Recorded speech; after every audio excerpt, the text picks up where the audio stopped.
Hello everyone, कैसे हैं आप लोग। उम्मीद करते हैं अच्छे होंगे। देखिए, आज मैं बहुत स्ट्रेट फॉरवर्ड तरीके से 4 चीज़ों पे बात करूंगा। पहली चीज़ कि हम लोग क्या लास्ट के दिनों में गलतियां करते हैं जिससे जिसके मार्क नंबर 80 आ रहे होते हैं वो 70 हो जाते हैं और जिसके 70 आ रहे होते हैं उसके 60 हो जाते हैं।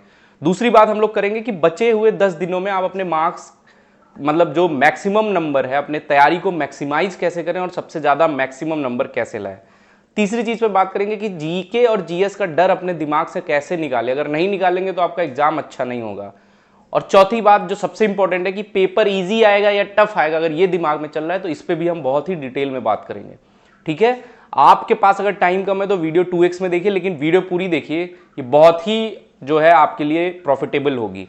तो सबसे पहले बात करते हैं कि क्या गलतियां करते हैं लोग। देखिए, सब लोग, हम लोग भी यही गलतियां करते हैं जो सिलेक्शन नहीं होता है। कई सारे अच्छे बच्चे ऐसे होते हैं जो 90 नंबर मॉक में पाते हैं, वहां एग्जाम में जाके 70 पा जाते हैं। क्या गलतियां करते हैं, देखिए मैं बताता हूं, आप सुनिए। सबसे पहले क्या होता है कि जो हम लोग लास्ट के दिनों में ना एक्स्ट्रा चीजें पढ़ते हैं, जैसे आप यूट्यूब पे स्क्रॉल कर रहे हैं और किसी वीडियो में आया कि भाई ये इंपॉर्टेंट है पढ़ लो, आप वो पढ़ने लगे, आपका 2 घंटा चला गया। ठीक है, कोई दोस्त आपका बोल दिया कि भाई ये टॉपिक पढ़ लो, नहीं पढ़ा है तुम्हारा, ये इंपॉर्टेंट है, ये टॉपिक पढ़ लो। ये सबसे बड़ी गलती होती है। मैं आपको जब से ही एग्जाम डेट आई है मैं यही बता रहा हूं कि पहले अपने रिवीजन पे फोकस करिए। अगर आपका मल्टीपल रिवीजन हो जाए, आप 10 बार रिवीजन कर लीजिए ना, उसके बाद ही कोई आप अलग चीजें पढ़िए। अभी क्या कर रहे हैं आप, यूट्यूब पे 10-10 घंटे की मैराथन देख रहे हैं और जो पहले पढ़े हैं उसका क्या है भाई। ये सबसे बड़ी गलती है जो लोग करते हैं। अगर आप भी ये गलती कर रहे हैं तो अभी आप इसी समय से ये मान लीजिए कि अभी आपको जाके रिवीजन करना है, पढ़ना है, जो पढ़े हैं वो पढ़ना है। हाँ, करंट अफेयर आप पढ़ो, साइंस पढ़ो, स्टैटिक जीके पढ़ो, मैथ्स के फॉर्मूले रिवाइज करो, बार बार रिवाइज करो, जो भी क्वेश्चंस पढ़े, जो भी चैप्टर के क्वेश्चंस पढ़े उनको रिवाइज करो। लेकिन नई चीजें नहीं पढ़ना है। नई तब पढ़ो जब आपको ये पूरा कॉन्फिडेंस हो जाए कि भाई जो मैंने पढ़ा है उसमें से मैं गलती नहीं करूंगी। दूसरी क्या गलती करते हैं लोग कि खुद पर ट्रस्ट नहीं करते हैं।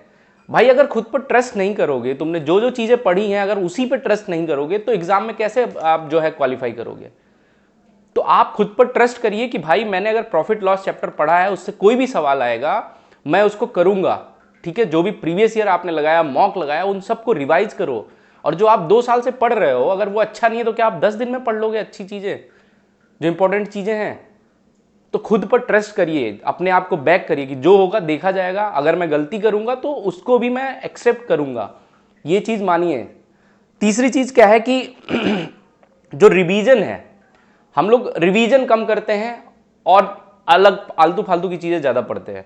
तो रिवीजन करिए, मल्टीपल टाइम रिवीजन। जितना रिवीजन करेंगे, जितना मैथ के फॉर्मूले आप रिवाइज करेंगे, क्वेश्चंस रिवाइज करेंगे, उतनी ही अच्छी आपके एग्जाम होने वाली है। और दिमाग को शांत रखिए, इधर उधर की चीजें मत सोचिए। ठीक है, तो ये तो बात होगी। दूसरे दिन हम कि आप अपने मार्क्स को मैक्सिमाइज कैसे कर सकते हैं 10 दिनों में। तो देखिए, एक छोटी सी चीज मैं बता रहा हूं कि आप अपने दिमाग को एकदम शांत रखिए। ये जो 10 दिन बचे हैं, हो सकता है किसी का 24 जून को भी हो, तो उसके लिए 1 महीने का समय है। तो अपने दिमाग को शांत रखिए, करंट अफेयर पे ज्यादा फोकस करिए, स्टैटिक जीके पे ज्यादा फोकस करिए। जो मैथमेटिक्स में आप खुद से बैठ के पूछिए, रीजनिंग मैथमेटिक्स में, कि कहाँ मेरे से गलतियां हो रही हैं, जो मैं पिछले 2 साल से कर रहा हूं उसमें कहाँ कहाँ मैं गलतियां कर रहा हूं और किस चीज को मैं सुधार नहीं पाया हूं। आप अपनी पुरानी आदतों को ही सुधारिए, जो पढ़े हैं उसी को सिर्फ अपना मजबूत करिए। और क्या करते हैं, जो आदमी का सबसे स्ट्रांग जोन होता है ना, स्ट्रांग सब्जेक्ट होता है, उसमें ही वो गलती कर देता है। क्या कर सोचता है वो, अरे भाई उसमें तो मेरे नंबर आते हैं, मैं उसको रिवाइज नहीं करूंगा।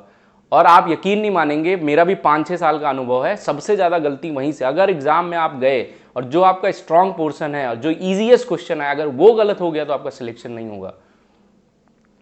तो जो आपका स्ट्रांग पॉइंट है उस पर गलती नहीं होनी चाहिए, उसको भी अच्छे से ही रिवीजन करो। ठीक है, अब हम तीसरा बात करते हैं कि जीके जीएस का डर कैसे निकालें। भाई देखो, अगर आप सोच रहे होंगे कि भाई आरपीएफ एसआई की जीके बहुत टफ आई थी, इसकी जीके बहुत टफ आई थी, तो देखो क्या है, आरपीएफ एसआई का एग्जाम कम दिनों में होना था, इसलिए हो सकता है कि उसका 2-4 पेपर टफ आ गया हो।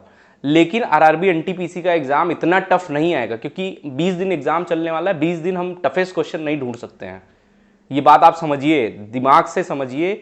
इतना टफेस्ट एग्जाम नहीं है, टफ क्वेश्चंस नहीं आएंगे। और अगर टफ क्वेश्चन आए भी तो वो सबके लिए आएंगे, उसमें भी आपको अपने आप को संभाल के रखना है। ठीक है, तो जीके जीएस जो भी आप पढ़े हैं, करंट अफेयर पढ़िए, करंट अफेयर आप पढ़िए, रोज पढ़िए, और स्टैटिक जीके और साइंस भी पढ़िए। ठीक है, लेकिन अपने मन से डर निकालिए कि टफ आएगा, मेरा कंप्लीट नहीं हुआ। जो हुआ है हुआ है, हम चलेंगे एग्जाम में देखेंगे अब। ठीक है। अगली बात जो क्या कह रहे हैं, पेपर इजी आएगा या टफ, तो दो चीजें आप समझिए। अगर पेपर इजी आया तो कट ऑफ ज्यादा जाएगी, पेपर टफ आया तो कट ऑफ कम जाएगी। जैसे सीजीएल मेंस 2017 का पेपर इतना टफ आ गया कि कट ऑफ उसकी बहुत कम गई, लेकिन कभी कभी पेपर इजी आता है उसकी कट ऑफ बहुत ज्यादा जाती है, ठीक है। तो इससे नहीं सोचना है, पेपर चाहे इजी आए चाहे टफ आए, जो भी आपकी प्रिपरेशन है उसको अच्छे से स्ट्रांगली होल्ड करिए और ये सोचिए कि अब जो भी होगा हम एग्जाम में देखेंगे। अपने नोट्स को रिवाइज करिए, अपने जो भी पढ़ा है वो रिवाइज करिए। कुछ टॉपिक्स अगर आपके छूट रहे हैं जो लग रहा है कि आप कवर कर सकते हो रिवीजन के साथ, तभी उसको कवर करिए, नहीं तो जितना पढ़े हैं अंतिम के दिनों में ज़्यादा नहीं पढ़ना होता है।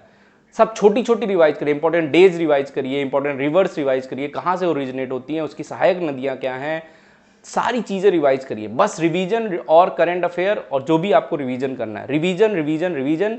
जो भी मॉक्स दिए हैं आप, जो भी प्रीवियस ईयर क्वेश्चन दिए हैं, सबको अच्छे से रिवाइज करिए। जो भी आपने नोट्स बनाए थे कि ये मैं एग्जाम के टाइम जो भी क्वेश्चन मार्क किए थे, ये सब करिए आप, तभी आपका सिलेक्शन होगा, ठीक है। लास्ट के दिनों में आपको बहुत ही संभल के चलना है, ठीक है, उसके बाद ही आपका सिलेक्शन होगा। चलिए, ऑल द बेस्ट।